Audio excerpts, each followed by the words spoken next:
ॐ श्रीराम राम रामेति रमे रामे मनोरमे सहस्रनाम तत्तुल्यं रामनाम वरानने। ॐ आपदामपहर्तारं दातारं सर्वसम्पदां लोकाभिरामं श्रीरामं भूयो भूयो नमाम्यहम्। Namaskar. Namaskar. Today we read chapter 19 of Sundarakandam, which has 22 verses. Finding himself unable, as it were, to depict the mental state of Sita, who got withered up and began to shudder at the sight of Ravana, the poet tries to portray her with the help of similes. Arrived in her presence, Ravana implores her to win her. आज हम सुंदरकांड के एक कोनाविंशा सर्गा का पठन पाठन और श्रवण करेंगे। इसमें 22 श्लोक हैं। रावण को देखकर दुख, भय और चिंता में डूबी हुई सीता की अवस्था का वर्णन। तस्मिन्नेव ततः काले राजपुत्री तु अनिन्दिता रूपयौवन संपन्नं भूषणोत्तम भूषितं ततो दृष्ट्वैव वैदेही रावणं राक्षसाधिपं प्रावेपथ वरारोहा प्रवाते कदलीयथा। उस समय आनंदिता सुंदरी राजकुमारी सीता ने जब उत्तमोत्तम आभूषणों से विभूषित तथा रूप यौवन से संपन्न राक्षस राज रावण को आते देखा, तब वह प्रचंड हवा में हिलने वाली कदली के समान भय के मारे थर थर कांपने लगी।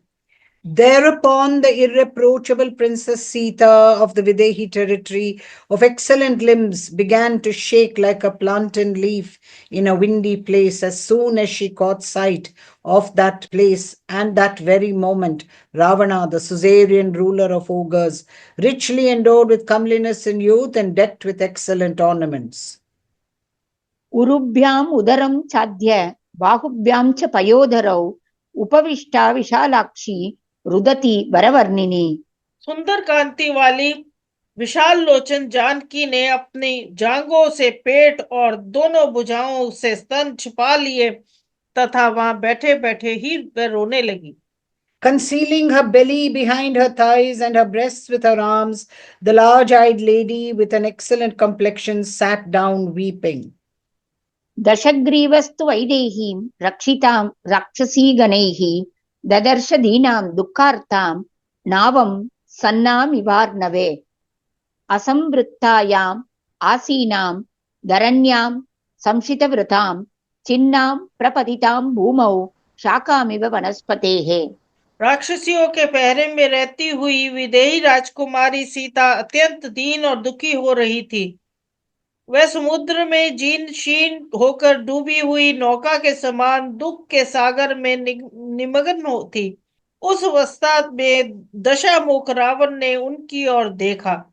वे बिना बिछोने के खुली जमीन पर बैठी थी और कट कर पृथ्वी पर गिरी हुई वृक्ष की शाखा के समान जान पड़ती थी। उनके द्वारा बड़े कठोर व्रत का पालन किया जा रहा था। Ravana, the 10-headed monster, for his part, gazed on Sita, princess of the Videhi territory of austere vows, who was guarded in turns by batches of ogres, and looked miserable and stricken with agony, like a bark lying motionless in the sea, who was seated on the bare ground, like the bough of a tree severed from the trunk and fallen flat on the ground. मलमण्डन दिग्धांगीं मंडनार्हं मंडनां Mrinali पंकदिग्धेव विभाति न विभाति च। उनके अंगों में अंगराग की जगह मैल जमी हुई थी। वह आभूषण धारण तथा श्रृंगार करने योग्य होने पर भी उन सब से वंचित थी और कीचड़ में सनी हुई कमलनाल की भांति शोभा पाती थी तथा नहीं भी पाती थी तो कमलनाल जैसे सुकुमारता के कारण शोभा पाती है और कीचड़ में सनी रहने के कारण शोभा नहीं पाती, वैसे ही वह अपने सहज सौंदर्य से सुशोभित थी किंतु मलिनता के कारण शोभा नहीं देती थी। whose limbs were coated with dirt by way of decoration, and was undecorated though deserving of decoration, and who, like a lotus fiber stained with mud, looked charming as well as she did not look charming at the same time.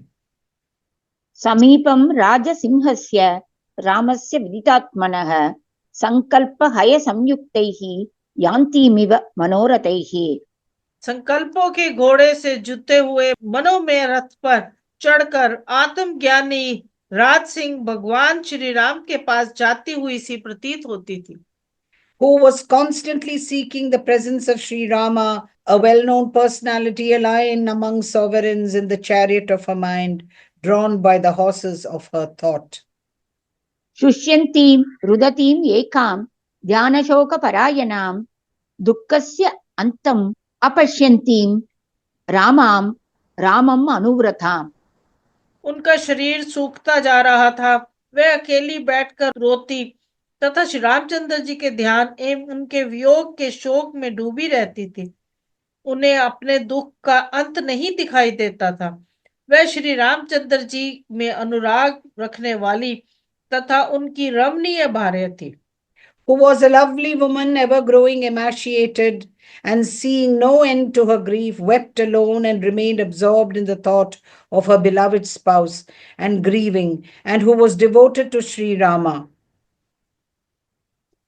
चेष्टमाणाम् अताविष्टां पन्नगेन्द्रवधूमिव दूप्यमानां गृहेणेव रोहिणीं धूमकेतुना।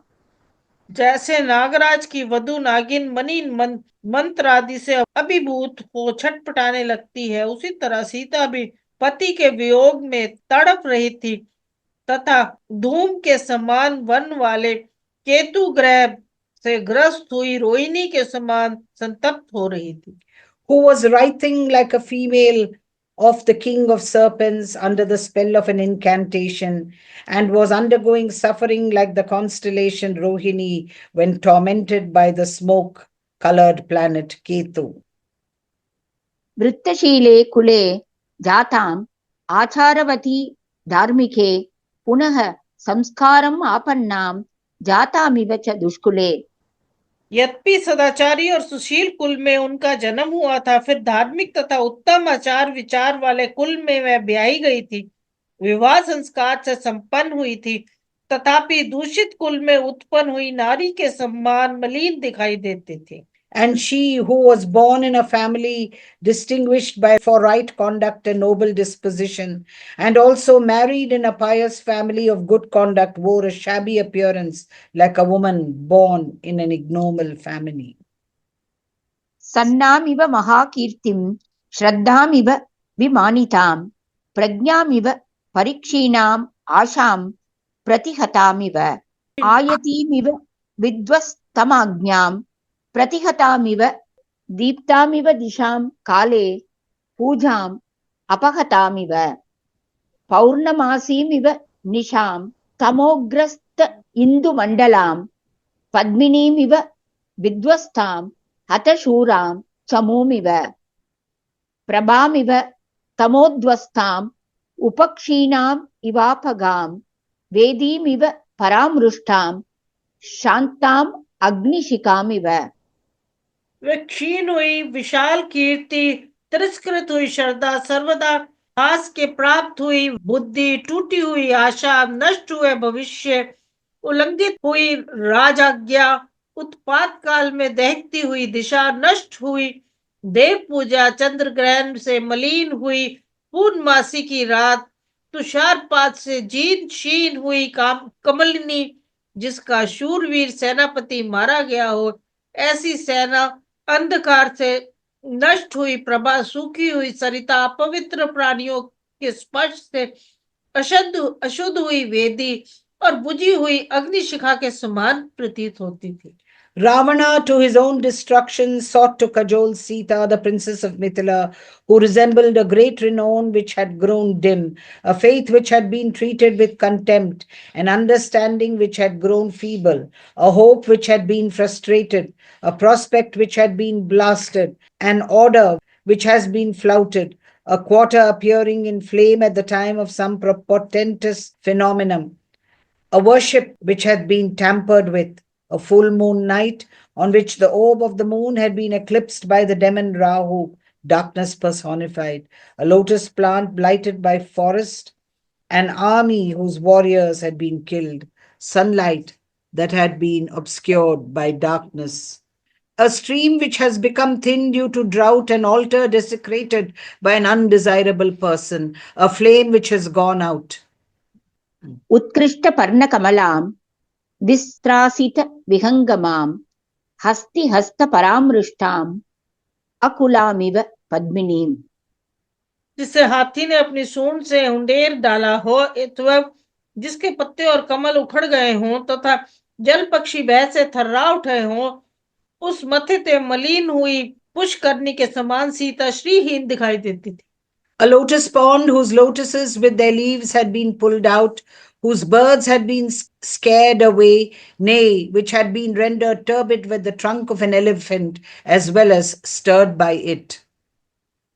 पति शोकातुराम शुष्काम नदीम विस्रावितामिव परया मृद्धया हीनाम कृष्ण पक्षे निशामिव। पति के विरह शोक से उनका हृदय बड़ा व्याकुल था, जिसका जल नहरों के द्वारा इधर उधर निकाल दिया गया हो, ऐसी नदी के समान वे सूख गई थी तथा उत्तम उपटन आदि के ना लगने से कृष्ण पक्ष की रात्रि के समान मलिन हो रही थी।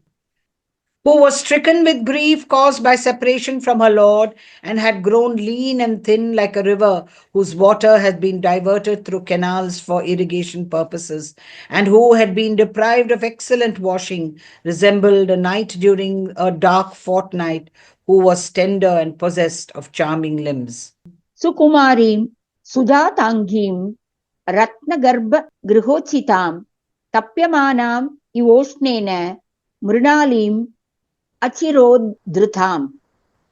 उनके अंग बड़े सुकुमार और सुंदर थे, वे रतन जटित राजमहल में रहने की योग्य थी, परंतु गर्मी से तपी और तुरंत तोड़कर फेंकी हुई कमलिनी के समान दयनीय दशा को पहुंच गई थी।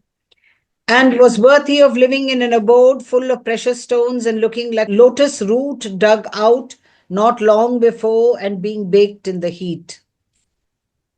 गृहीताम आलिताम स्तंभे यूतपेन विनाकृताम निश्वसंतीं दुःखार्थाम गजराजवधूमिव। जिसे यूथपति से अलग करके पकड़कर खंभों में बांध दिया गया हो, उस हथनी के समान वे अत्यंत दुख से आतुर होकर लंबी सांस खींच रही थी। Who resembled the female of a lordly elephant disunited from the leader of the herd, nay, captured and chained to a pillar and breathing hard, sore stricken with sorrow. एकया दीर्घया वेण्या शोभमाना अयत्नतः नीलया नीरधापाये वनराज्या महीमिव। बिना प्रयत्न के ही बंधी हुई एक ही लंबी बेनी से सीता की वैसी ही शोभा हो रही थी, जैसे वर्षा ऋतु बीत जाने पर सुदूर तक फैली हुई हरी भरी वन श्रेणी से पृथ्वी सुशोभित होती है। Who looks charming with a single long braid formed without effort, even as the earth covered with a dark row of trees at the end of monsoon when the clouds have disappeared. उपवासेन शोकेन ध्यानेन च भयेन च परीक्षीणां कृशां दीनां अल्पाहारां तपोदनाम्। वे उपवास शोक चिंता और भय से अत्यंत क्षीण कुशाकाय और दीन हो गई थी। उनका आहार बहुत कम हो गया था तथा एकमात्र तप ही उनका धन था। Who had been wasted, emaciated and depressed from fasting, grief, brooding and fear, living on a meager diet and was rich in austerity. आयाचमानां दुःखार्तां प्राञ्जलिं देवतामिव भावेन रघुमुख्यस्य दशग्रीव पराभवम्। वे दुख से आतुर हो अपने कुल देवता से हाथ जोड़कर मन ही मन ये प्रार्थना सी कर रही थी कि श्री रामचंद्र जी के हाथ से दशमुख रावण की पराजय हो। Who was constantly asking her deity mentally, as it were, with folded hands, for the discomfiture of Ravana, the 10-headed monster, at the hands of Sri Rama, the foremost of Raghus. समीक्षमाणां रुदतीम् अनिन्दितां सुपक्षम् अताम्र अयत शुक्ललोचनाम् अनुव्रतां रामम् अतीव मैथिलीं प्रलोभयामास बधाय रावणः। सुंदर बैरनियों से युक्त लाल श्वेत एवं विशाल नेत्र वाली सती साध्वी मिथिलेश कुमारी सीता श्री रामचंद्र जी में अत्यंत अनुरक्त थी और इधर उधर देखती हुई रो रही थी। इस अवस्था में उन्हें देखकर राक्षस राज रावण अपने ही वध के लिए उनको लुभाने की चेष्टा करने लगा। Who was looking around, weeping, irreproachable as she was, had large reddish and white eyes with beautiful lashes, and was excessively devoted to Sri Rama. Ravana, for his own destruction, sought to cajole Sita.